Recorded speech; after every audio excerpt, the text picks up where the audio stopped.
நீ ஆசீர்வாதமாய் இருப்பாய், உன்னை ஆசீர்வதிக்கிறவர்களை நான் ஆசீர்வதிப்பேன், இப்படியெல்லாம் சொல்லி the Lord will bless you and you will be a blessing என்று சொன்ன பிறகு 75 வயதில் சொல்கிறார்.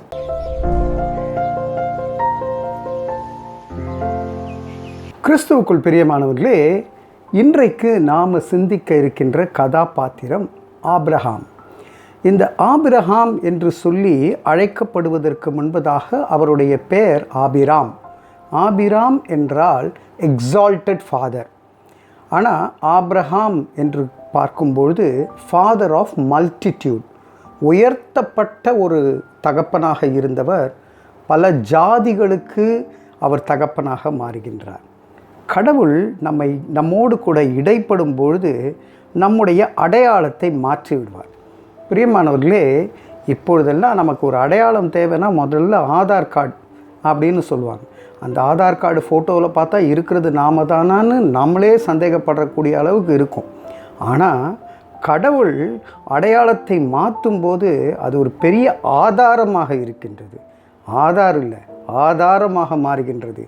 எப்படி தெரியுமா பிரியமானவர்களே, நாம் முன்ன இருந்ததை காட்டிலும் பின்புற வாழ்க்கை கடவுள் நம்மோடு கூட இடைப்பட்ட பிறகு, வாக்குதத்தம் கொடுத்த பிறகு நம்மோடு கூட அவள் செயல் புரியவராய் இருக்கின்றார். பிரியமானவர்களே, ஆபிரகாமுக்கு ஆதியாகமம் 12வது அதிகாரத்தில் சொல்லுகிறார், நான் உன்னை ஆசீர்வதித்து உன்னை பெரிய ஜாதியாக்குவேன், நீ ஆசீர்வாதமாக இருப்பாய், உன்னை ஆசீர்வதிக்கிறவர்களை நான் ஆசீர்வதிப்பேன், இப்படியெல்லாம் சொல்லி the Lord will bless you and you will be a blessing என்று சொன்ன பிறகு 75 வயதில் சொல்கிறார். ஆனால் 25 வருஷம் காத்திருப்பின் காலமாக இருக்கிறது.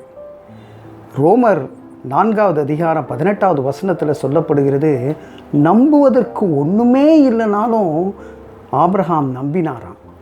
சூழ்நிலைகள் சாதகமாகவே இருக்காது பிரியமானவர்களே.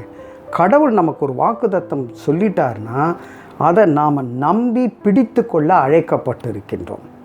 ஆபிரகாம் கற்றுக் கொடுக்கக்கூடிய முதலாவது பாடம், கடவுள் நம்மோடு கூட இடைப்படும் பொழுது நம்முடைய அடையாளத்தை மாற்றுகின்றார்.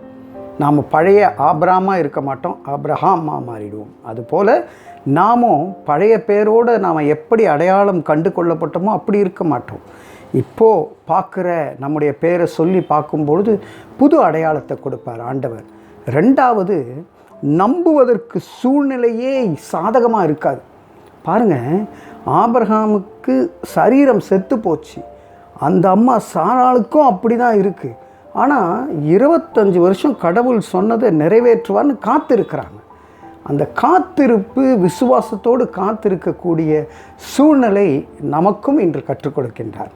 ஆண்டவர் உங்களுக்கு ஒரு வாக்குத்தத்தம் சொன்னார்னா அது நடைபெறும் என்று காத்திருங்க. மூன்றாவது, அந்த வாக்குத்தத்தம் நிறைவேறி த ப்ராமிஸ் சன் என்று சொல்லப்படக்கூடிய ஈசாக்கை பெற்றெடுக்கின்றார். பெற்றெடுத்த பிறகு வளர்ந்த ஈசாக்கை பலி கொடுக்கும்படியாக கடவுள் சொல்லுகிறார். அதிகாலையிலே ஆபிரகாம் புறப்பட்டு கழுதையின் மீது கட்டைகளை எடுத்துக்கொண்டு புறப்பட்டு வேலைக்காரர்களோடு புறப்பட்டு போகிறார். அந்த மோரியா மலைக்கிட்ட வந்ததுமே ஆபிரகாம் சொல்கிறாரு, அங்கே வேலைக்காரர்களிடத்துல நாங்கள் போயிட்டு பிள்ளையாண்டனோம், நானும் திரும்பி வரோன்னு சொல்கிறாரு. பலி கொடுக்கப்பான் போகிறாரு, ஆனால் சொல்லுறது என்னென்னா நாங்கள் திரும்பி வரோம் அப்படின்றாரு.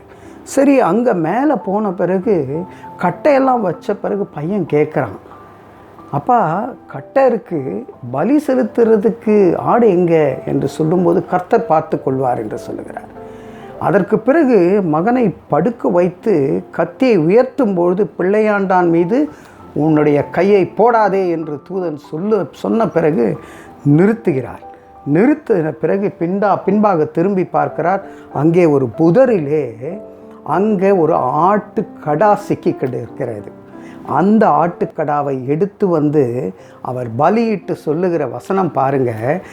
ஆதியாகமம் 22வது அதிகாரம் 14வது வசனம், ஆபிரகாம் அந்த இடத்துக்கு யெகோவா ஈரே என்று பெயரிட்டான், அதனாலே கர்த்தருடைய பர்வதத்தில் பார்த்து கொள்ளப்படும் என்று இந்நாள் வரைக்கும் சொல்லப்பட்டு வருகிறது. இன்றைக்கு அவர் கற்றுக் கொடுக்கக்கூடிய மூன்றாவது முக்கியமான ஒரு காரியம் யெகோவா ஈரே. ஆபிரகாம் சொல்லி கொடுத்த காரியம், கர்த்தர் பர்வதத்திலே பார்த்து கொள்வார். உங்கள் தேவை என்னன்னு கடவுளுக்கு தெரியும். வாக்கு கொடுத்துட்டார். காத்திருப்போம். சூழ்நிலைகளை கண்டு அஞ்ச வேண்டாம். நீங்கள் பழைய மனுஷன் இல்லை, புதிய ஐடென்டிட்டியை கொடுத்துருக்கார். அவர் ஆதாரமாக இருக்கிறார். நமக்கு ஆண்டவர் அந்த காரியத்தை செய்வேன் என்று சொல்லுகிறார். யெகோவா ஈரே இருக்கும்பொழுது நாம் ஏன் கலங்க வேண்டும்? தலைகளை தாழ்த்தி தேவனை நோக்கி பார்ப்போம். அன்பின் பரலோக பிதாவே, ஆபிரகாம் விசுவாசத்தின் தகப்பன் என்று நாங்கள் அழைக்கின்றோம். உம்முடைய நண்பராக மாறுகின்றார். கர்த்தாவே, we also have, what a friend we have in Jesus, Lord. A friend we have, indeed a friend, Lord. ஆண்டவரே, உமக்கு தெரியும் எங்கள் தேவைகள் என்னன்னு. என்னோடு கூட ஜெபிக்கிறவர்களுடைய அத்தனை தேவைகளையும் இயேசுவின் நாமத்திலே, யெகோவா ஈரே என்கின்ற நாமத்திலே, கர்த்தர் பர்வதத்திலே பார்த்து கொள்வீர் என்ற விசுவாசத்திலே ஜெபித்து ஜெயமெடுக்கிறோம் ஜீவனுள்ள நல்ல பிதாவே.